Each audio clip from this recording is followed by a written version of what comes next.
नमः शिवाय। नमस्कार, मैं हूं एस कुमार, अंक विज्ञान विशेषज्ञ। YouTube के इस चैनल में आपका स्वागत है। आप सभी का हार्दिक अभिनंदन है। जब राहु का गला कटा था उस वक्त राहु के मस्तिष्क में जो सोच चल रही थी, वही सोच, वही घटना, वही रूपरेखा खंडित होकर व्यक्ति के जीवन में वही घटित होता रहता है जो पूर्व जन्म में जहां से छोड़ा गया था। फिर वही घटनाक्रम, वही घटना चक्र का पथ वहीं से फिर पुनर्जन्म में चलना शुरू जाता है जहां से पूर्व जन्म में घटना का एक अध्याय समाप्त हुआ था या होकर रह गया था। तो जानते हैं मूलांक 4 तथा भाग्यांक 4 का प्रतिफल किसी भी माह की 4 तारीख, 13 तारीख, 22 तारीख तथा 31 तारीख में जन्म लेने वाले जातकों का मूलांक 4 होता है। मूलांक 4 का स्वामी ग्रह राहु देव है, छाया है, कोई भौतिक रूप स्वरूप नहीं है, फिर भी मस्तिष्क में अपने सिंहासन पर बैठकर मानव के जीवन चक्र को संचालित करता रहता है। राहु अर्थात मूलांक 4 अर्थात अंक 4 बहुत बड़े रणनीतिकार होते हैं। जब सकारात्मक अर्थात पॉजिटिव रूप में रहता है तो चाणक्य नीति को अपनाता है, लेकिन यही जब नकारात्मकता अर्थात नेगेटिव रूप में आ जाए तो शकुनी की नीति का अनुपालना करता है या अपनाता है। चूंकि मूलांक 4 तथा भाग्यांक 4 यही वो भाग्यांक है जो भाग्य बनकर फिर उसी व्यक्ति के साथ नाता जोड़ देता है, संबंध जोड़ देता है, जिनका मूलांक 4 अर्थात अंक 4 है।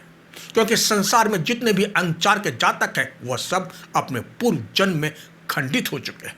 उसी खंडित का ये एक हिस्सा है, एक भाग है, और यही खंडिनात्मक मानव जब संसार में जब जब भी दोनों का संयोग होता है मानव के रूप में, वही प्रवृत्ति कुछ समय के बाद जागृत हो जाती है। जो पूर्व जन्म के कालखंड में स्थिति परिस्थिति थी, वही दर्द, वही विलाप, वही शोकाकुल, दर्द भरी चिल्लाहट, तर्पण, वही झूठ, वही भ्रम, संसार से बार बार विदा लेने की नाटकीयता की सोच उभर कर मूलांक 4 तथा भाग्यांक 4 वाले व्यक्ति को प्रभावित कर व्याकुल की सीमा को बढ़ा देता है। व्यक्ति तड़प उठता है क्योंकि दोनों एक दूसरे से इस तरह चिढ़े रहते हैं, दोनों को एक दूसरे के बाल का खाल निकालने में बहुत मजा आता है, आनंद आता है। वही आवेश, वही क्रोध, मानसिक प्रताड़ना की दौर दोनों अंकों के बीच युद्ध के समान शुरू हो जाता है। दोनों अंकों के बीच गृह युद्ध जैसी स्थिति उत्पन्न हो जाती है, क्योंकि भाग्यांक के रूप में भाग्य का खेल फिर से दोनों खंडित को आमने सामने कर देता है। एक बार तो ऐसा लगता है दोनों अंकों का मिलन, दोनों अंकों का समावेश शायद संसार में एक ही ऐसा अजूबा मिलन है जो एक दूसरे के प्रति समर्पित, एक दूसरे की जिंदगी की भागीदारी का हिस्सा, दुख दर्द में सहायक बनकर एक दूसरे का साथ देना, मिसाल बनकर देश दुनिया समाज के सामने देखने को मिल सकता है या मिल जाएगा। लेकिन उसके बाद फिर वही झूठ छल फरेब का दौर शुरू जाता है, चीखने चिल्लाने का दौर शुरू जाता है, आरोप प्रत्यारोप का दौर शुरू जाता है। मानव का जीवन दुर्लभ कर देता है या दुर्लभ हो जाता है, जीवन नरक के समान हो जाता है या कर देता है। एक दूसरे को मानसिक पीड़ा देने का दौर शुरू होता है और फिर यही सब चलता रहता है अनंत काल तक। जब जब भी भाग्य आमना सामना कर देता है मूलांक 4 वाले जातकों को अंक 4 के रूप में, जिस तरह राहु का गला खंडित हुआ था, व्यक्ति का जीवन, व्यक्ति जब तक संसार में रहेगा खंडित रहेगा, छाया के रूप में धरती लोक में भ्रम का कारक बनकर। जिस तरह राहु खंडित होकर असंख्य टुकड़ों में विभाजित होकर बिखर गया था, ठीक उसी प्रकार मानव की समस्याएं दिन प्रतिदिन समस्याओं के जाल से कभी मुक्त नहीं हो पाता। मानव जूझता ही रहता है विभिन्न समस्याओं को लेकर। चूंकि मूलांक 4 अर्थात राहु रहस्यमयी ग्रह है, छाया है, परछाई है। जिस तरह परछाई देखकर कोई नहीं बता सकता इस व्यक्ति का व्यक्तित्व कैसा है, इसलिए राहु प्रधान व्यक्ति का व्यक्तित्व हमेशा रहस्यमयी बना रहता है। राहु की सोच थी समुद्र मंथन के बाद अमृत पान करूंगा, लेकिन कर नहीं पाया इतनी मेहनत करने के बाद भी। इसलिए मूलांक 4 अर्थात राहु प्रधान व्यक्ति जब जब भी जिस कार्य में मेहनत करेगा, परिश्रम करेगा, वह कभी प्राप्त नहीं कर पाएगा। लेकिन चूंकि मूलांक 4 अर्थात राहु प्रधान व्यक्ति के पास शीश है और शीश में ढेरों सारी योजना है, इसलिए मस्तिष्क की सोच के अनुसार, योजना के अनुसार जब जब भी कार्य करेगा वह हमेशा सफल होकर ही रहेगा। अमृत पान करने के बाद शिव जितने असंख्य टुकड़ों में विभाजित हुआ था, अमृत की ऊर्जा की वजह से वह सब खंडित टुकड़े वापस एक साथ जुड़कर शिष का निर्माण हुआ। इसलिए सब खंडित टुकड़ों में अलग अलग ऊर्जा है, सभी खंडित टुकड़ों में अमृत की ऊर्जा है। यही कारण है इनके पास ढेरों सारी योजना है। सभी खंडित टुकड़े एक साथ जागृत हो जाने की वजह से एक समय में कई योजना इनके मस्तिष्क में चलती ही रहती है। यही कारण है एक साथ एक समय में सभी मस्तिष्क की ऊर्जा पर नियंत्रण नहीं रख पाने की वजह से खुद भ्रम का शिकार होकर बीच अधर में लटक जाते हैं, योजना को सफल नहीं कर पाते, दिशा से भटक जाते हैं, पथ से भटक जाते हैं, पथ भ्रष्ट भी हो जाते हैं। मस्तिष्क के सभी टुकड़ों पर नियंत्रण बना रहे, इसके लिए एकमात्र उपाय ध्यान साधना, जिससे सभी टुकड़ों पर एक साथ नियंत्रण बना रहता है। इसके अलावा और कोई उपाय नहीं और कोई चारा नहीं। यहां पर भाग्यांचार अर्थात भाग्य की अलग ही विडंबना है। भाग्य खुद ऐसे व्यक्ति विशेष के साथ संपर्क जोड़ देता है जिनका मूल्यांक 4 है या फिर 4 की श्रृंखला में जन्म लिया हुआ मानव है। यह सब खंडित है।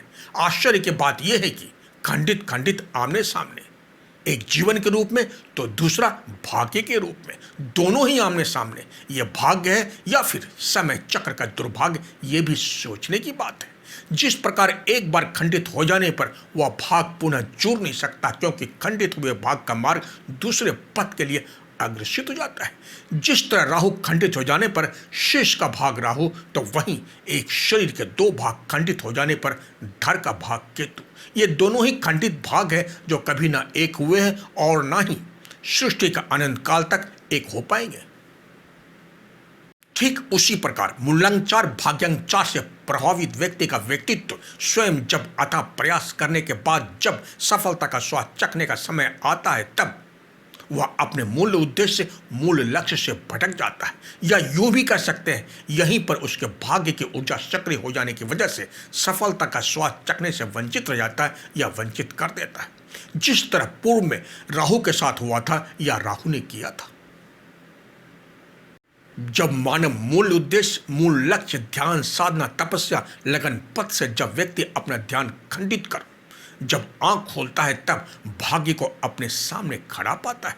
जैसे ही मानव की दृष्टि भाग्य पर पड़ती है, व्यक्ति का भाग्य भी खंडित हो जाता है, भाग्य का फलादेश लेने से वंचित रह जाता है, जबकि भाग्य आया ही था फलादेश देने के लिए। लेकिन मानव खुद अपने ध्यान को खंडित कर ध्यान मुद्रा को भंग कर लिया, खुद भी अपने आप को खंडित कर लिया, साथ ही अपने भाग्य को भी खंडित कर दिया, जिससे मानव का पूरा जीवन संघर्षमय बन जाता है या हो जाता है। एक ऐसा घोड़ा जो जानदार है, शानदार है, दमदार है, परंतु बिना लगाम का है, जिसे दिशा का ज्ञान नहीं, दिशा से भटक कर बेतहाशा दौड़ता रहता है या दौड़ रहा है, भाग रहा है अपने जीवन पथ की दौड़ में सबसे पीछे, जिसे सबसे आगे होना चाहिए था, क्योंकि आप दिशाहीन हो गए। आपने अपने लक्ष्य को खंडित कर दिया है, आपने अपने आप को खंडित कर लिया, भागते रहे हाँफते रहे अपने जीवन पथ पर, क्योंकि आपने अपने जीवन पथ के मूल्य को समझा नहीं, और जब तक आपने समझा सब कुछ खो दिया। कुछ भलाइयां ऐसी होती है जो संपूर्ण मानव जाति के लिए गले का फंदा बन जाता है या बन सकता है। अगर महिला मित्र का मूल्यांक 4 हो तो भलाई का काम जरूर करें, लेकिन भलाई में अंधे नहीं बने, क्योंकि मोहिनी स्वरूप के जाल में आप एक बार फंस चुके हैं। इसकी पुनर्वृत्ति होने से बचें। पुरुष मित्र जिनका मूल्यांक 4 हो तो ऐसे मित्र के साथ सिर्फ काम तक ही सीमित रहे। गहराई लिए मित्रता आपको कोर्ट कचहरी तक के चक्कर भी लगवा सकता है। अगर नाम का अंक 4 हो तो तुरंत अपने नाम के अंक को बैलेंस जरूर करवा लें, वरना आपका भाग्य दुर्भाग्य में भी बदल सकता है, क्योंकि मूल्यांक भी खंडित, आपके नाम का अंक भी खंडित, दोनों खंडित खंडित मिलकर आपके कार्य में बाधा उत्पन्न कर सकता है, या करने लग जाएगा या हो जाएगा। आप छाया ग्रह से भी प्रभावित हो सकते हैं, मानसिक रूप से आप बीमार ग्रस्त भी हो सकते हैं। मूल्यांक 4 तथा मूल्यांक 4 वाले जातक या जातिका से प्रेम विवाह या विवाह घर गृहस्थी में हमेशा सुई चुभने जैसा बना रहता है, जबकि पुरुष वर्ग के साथ महिला वर्ग की मित्रता, और वो भी अंक 4 के साथ पतन के साथ भारी कर्ज को भी दर्शाता है। अनैतिक संबंध स्थापित कर पूर्व जन्म का बदला लेने के समान होता है। आपको खुद को भी कभी कभी लगेगा, पता नहीं ये किस जन्म का बदला ले रही है। जो कि सत्य है।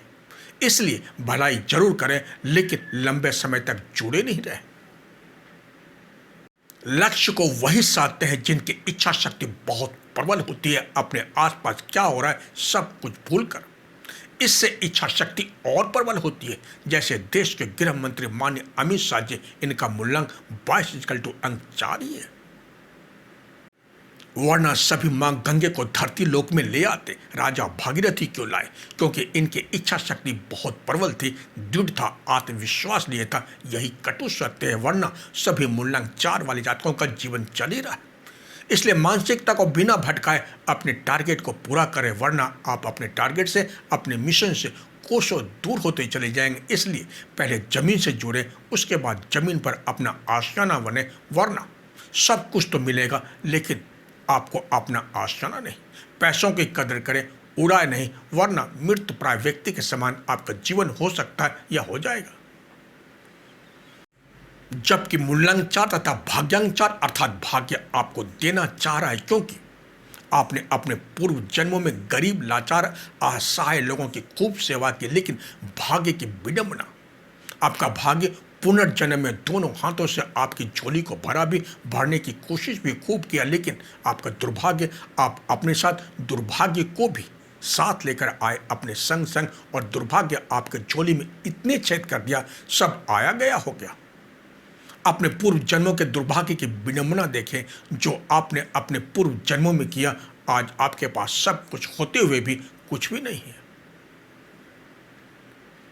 जब व्यक्ति अपने आप को भटकाकर या भटक कर ध्यान साधना भंग कर देता है या भंग कर लेता है, तो उस इंसान की वही हालत हो जाती है जिस तरह कुंभकर्ण को नींद की अवस्था से जगाने के बाद हुआ था।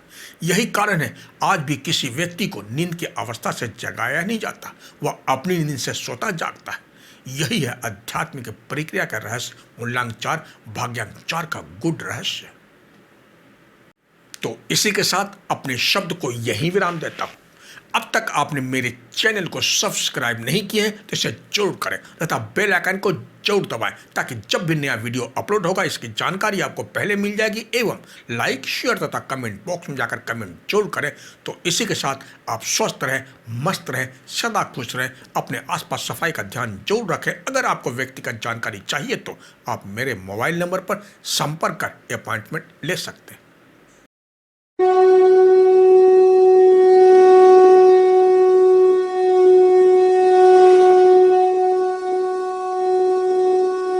तब तक के लिए जय हिंद, जय भारत।